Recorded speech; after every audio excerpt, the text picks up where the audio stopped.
There are places in this world that ask questions no one has been able to answer, not for lack of trying, not for lack of evidence, but because the evidence itself raises questions worse than the ones that came before it. The cabin on the eastern slope of Clinch Mountain in Russell County, Virginia, is one of those places. It stood for 11 years before anyone thought to look inside, and when they finally did, when they forced their way past 13 separate iron locks on a door that no key had ever been documented to open, what they found was not what anyone expected. It was not a body. It was not a cache of stolen goods. It was not the work of a madman hiding from his past. What they found was a record, a careful, systematic, deeply disturbing record of something that should not have been possible in 1897. Something that still has no official explanation today. Before we go any further, drop your location in the comments below. Let me know where you are watching from tonight, because by the time this is over, you will be very glad you are not sitting in the shadow of Clinch Mountain. Russell County, Virginia in 1897 was not a place that invited questions. It sat in the southwestern corner of the state, pressed against the Kentucky border, folded into ridges and hollows that the rest of the country had no reason to think about. The Clinch River moved through it in long, quiet arcs. The forests were old, stands of yellow poplar and chestnut that had been growing since before the county had a name. In winter, which came early and stayed long in those valleys, the ridgelines disappeared into cloud cover for weeks at a time. Communities existed at significant intervals. The nearest telegraph office to the Upper Ridge settlements was in Lebanon, a journey that could consume the better part of a day under good conditions and considerably more when the roads were frozen. The law, in practical terms, was one man. Sheriff Elias Drummond, 54 years old at the time of this story, a lean man with shoulders built from 30 years of farm work and a decade of carrying that star, with eyes the color of creek water in November. He was known as a careful man rather than a fast one. He distrusted rumors.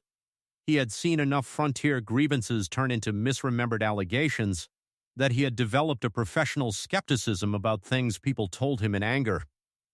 He had not, in 10 years of keeping order in Russell County, encountered anything he could not eventually explain. He would later say in a letter to his brother in Abingdon, discovered in a private collection donated to the Russell County Historical Society in 1979, that the cabin on Clinch Mountain was the single exception to that record. The man who built the cabin was named Arden Cull. He was 38 years old when he arrived in Russell County in the spring of 1886, traveling alone on a single horse with a pack mule loaded with tools and iron hardware. He said he had come from Wise County, though no one in Wise County, when asked later, could confirm this. He purchased a small tract of land on the eastern slope of Clinch Mountain from a surveyor named Josiah Pratt for $40, and a promise of future payment that was never collected. He paid in full in cash 2 months later. The money, Pratt would later note, appeared to be old. Coins whose dates ran back further than the mint should have still been circulating in standard transactions. Nobody thought much of it at the time. Old money was old money. Cull built his cabin through the summer of 1886 and moved into it before the first frost. He traded occasionally at the Bickley's store in Castlewood, 12 miles from his property. He was described in a general store ledger from that period preserved in the county archives as quiet and self-sufficient, purchasing primarily nails, lamp oil, and coarse salt in quantities larger than one man living alone would reasonably need. The store owner's son, a man named Ward Bickley, who was in his 20s at the time, wrote in a memoir published locally in 1931 that Cull had a way of answering questions that gave you an answer without giving you anything. You'd ask where he'd wintered, and he'd say east of you. You'd ask how the ridge treated him, and he'd say the same as it treats everything. Ward Bickley wrote that he never once saw Arden Cull smile, and that Cull's hands were the strangest he had ever seen on a living man, not scarred or rough in the way laboring hands were rough, but smooth in patches, as though sections of skin had been replaced by something that grew back different. For the first 3 years, Arden Cull was simply another ridge dweller, peculiar but harmless, as people always say about loners they don't quite understand but haven't been given a reason to fear yet. And then, in the autumn of 1889, a woman from the settlement at Copper Creek, 7 miles from Cull's property, went missing. Her name was Nora Sykes. She was 31 years old. She had been walking to visit her sister's family, a route she had taken dozens of times, when she did not arrive. Her husband, Calvin Sykes, reported her absence to the constable at Castlewood the following morning. A search was organized. It found nothing, no trace of Nora on the road, no sign of a struggle, no footprints leading off the trail in the frost-softened ground beyond what ordinary foot traffic would explain. The constable's report, filed with the county courthouse on November 14, 1889, notes that the search covered approximately 4 miles of road and yielded no physical evidence of foul play. The report concludes that Mrs. Sykes may have sought shelter during a period of unexpected weather and become disoriented. It recommends continued inquiry. The continued inquiry went nowhere. Nora Sykes was gone. Calvin Sykes asked, specifically, whether anyone had spoken to the man who lived up the eastern slope, the one who kept to himself. The constable noted that he had sent a deputy up to the Cull property and found no one home. The cabin appeared locked and empty. There was nothing to pursue. People disappeared in those mountains. It had always happened.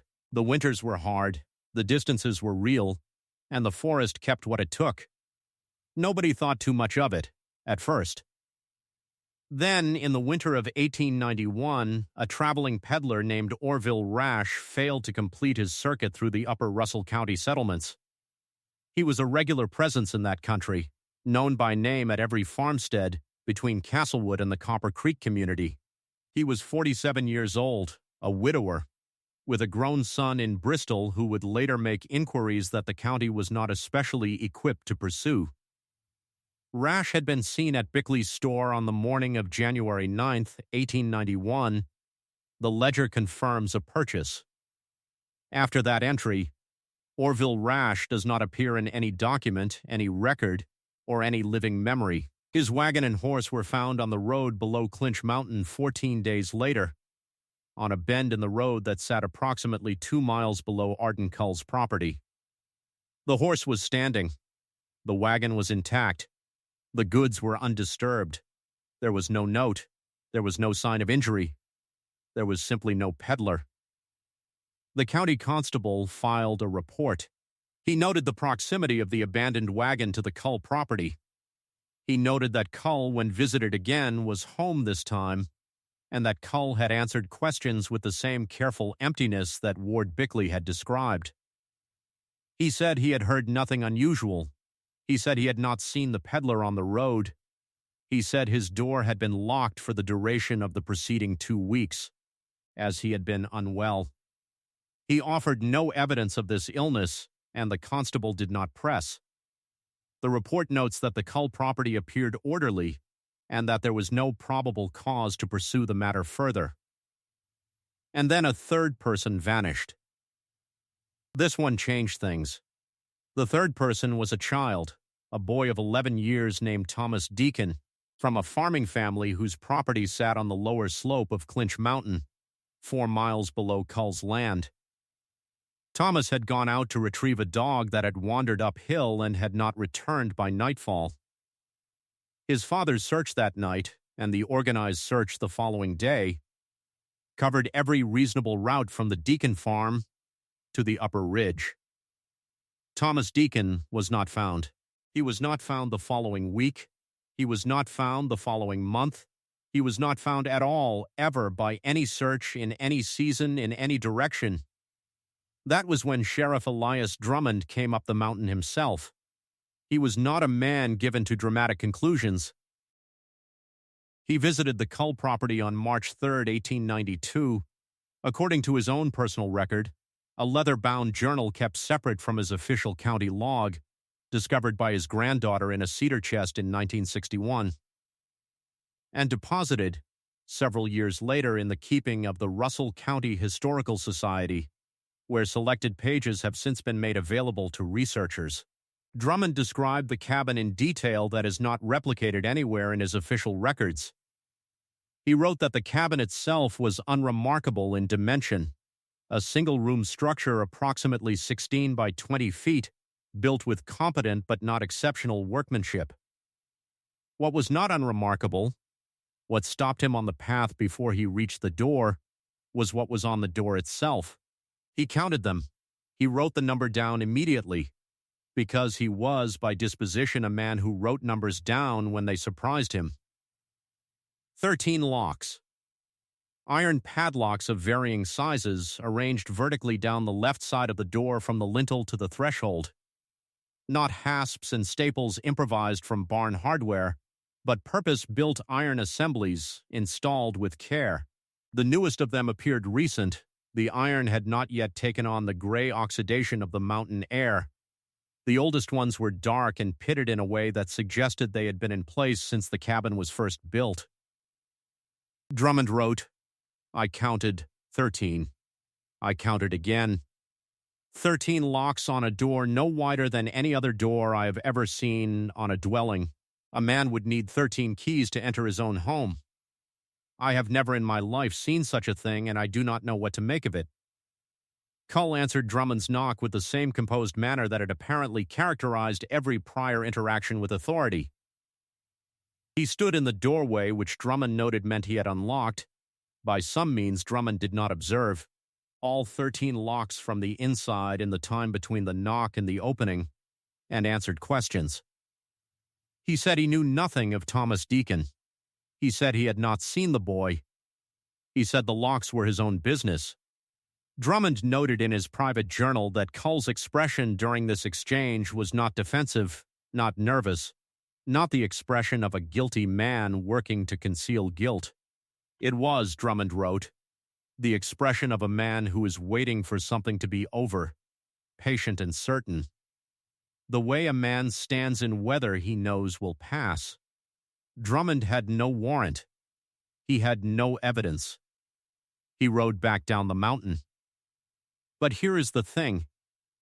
What he discovered on his way back down changed every calculation he had made on the way up, because Drummond, taking a slightly different route off the ridge, came across something in a shallow depression in the ground, approximately a quarter-mile east of Cull's property line. He described it in his private journal with the particular compression of a man who is trying to write down what he saw before his mind can fully process it. He wrote, "Bones. Small bones arranged in a line, not scattered, not from an animal, not random. Arranged, 12 of them in a row. The 13th was missing. He went back the next morning with a deputy and a formal intention to examine the property. They found the depression, but the bones were gone. The soil had been turned. The frost had closed over it cleanly. There was nothing to bring before a judge. There was nothing to stand on except the private word of a county sheriff who had not thought to collect evidence before riding back to document what he had seen. For 5 more years, Arden Cull lived on Clinch Mountain. He was visited twice more by county officers in connection with other disappearances, a trapper who worked that ridge in the winter of 1894, and a young woman from Finney's Mill who vanished from the Castlewood Road in the spring of 1896. Each time, Cull gave the same careful, empty answers. Each time, there was nothing to hold him on. Each time, the door with its 13 locks was opened before Drummond could count whether there were still 13, and closed before he could examine what lay beyond it. Then, in the autumn of 1897, Arden Cull was simply gone. He did not sell his property. He did not close his account at Bickley's store. He did not ride through Castlewood on his way to anywhere. He was present on a Tuesday, as confirmed by a brief exchange with a ridge farmer who crossed his path, and then he was absent, permanently, with no forwarding destination and no explanation. Drummond waited 6 weeks before going up the mountain.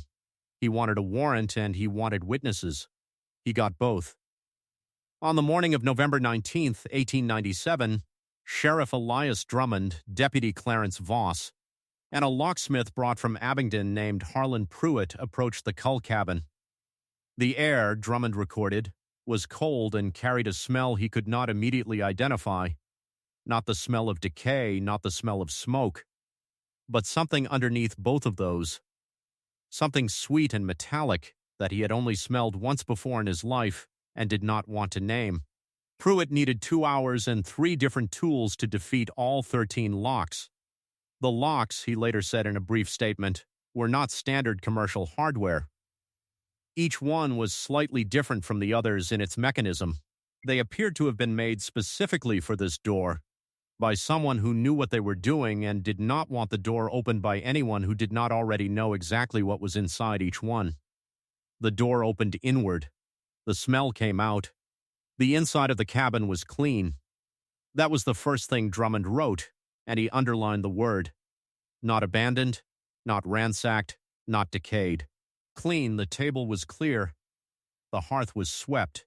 The single window had been covered from the inside with a piece of oilcloth tacked very deliberately over every edge.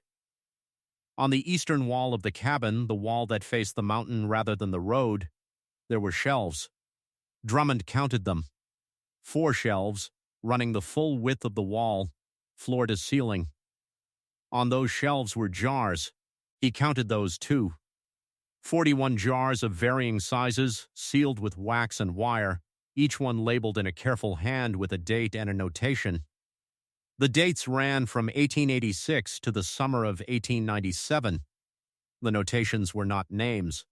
They were measurements, numbers in 2 columns, separated by a slash that Drummond did not understand, and that Harlan Pruitt, the locksmith, did not understand, and that Deputy Voss did not understand. The jars contained a dark substance that none of them could identify. Several of the oldest jars had settled, the substance separating into layers of different densities. Beside the shelves, on a peg on the wall, hung a leather satchel. Inside the satchel was a ledger, a single-bound book, handwritten from first page to last, dated November 1886 through October 1897, comprising 214 pages. Drummond took it. He read portions of it over the following weeks. He never, in any document that survives, described its complete contents. He wrote in his private journal this single sentence about the ledger: "I have read enough of it to understand that Arden Cull believed with complete certainty that what he was doing was necessary, and I do not know whether his certainty was the certainty of a man who had learned something true or the certainty of a man who had lost his mind. And I find, to my great discomfort, that I am not able to determine which of those 2 possibilities is correct." The ledger was submitted to the county as evidence in an open investigation. It was logged as received in December 1897 by the Russell County Clerk's office. It does not appear in any subsequent record. It was not entered as exhibit in any trial, because there was no trial. It was not returned to Drummond when the investigation was officially suspended in 1899. It was not listed in any inventory of county property taken in subsequent decades. The Russell County Historical Society, when asked about it in research conducted for this account, confirmed that no such ledger exists in their collection and that no record of its transfer or disposition has been found. Today, the eastern slope of Clinch Mountain, where the Cull cabin stood, sits within land that passed through several private owners in the 20th century before being absorbed into a larger tract managed by a timber company that ceased active operations in the 1980s. The land is not posted or restricted. Hikers occasionally traverse that ridge. No foundation, no clearing, no artifact of the cabin appears on any map or trail record. A historian at the University of Virginia, contacted for this account, noted that the disappearances documented in Russell County records between 1889 and 1896 remain officially unsolved, and that the Cull case was never formally closed. The 13 locks have not been found. The jars have not been found. The ledger has not been found. What Arden Cull believed he was doing on that mountain for 11 years, what he was measuring, what he was recording, what he required 41 sealed jars and 214 pages of careful notation to contain, is not known.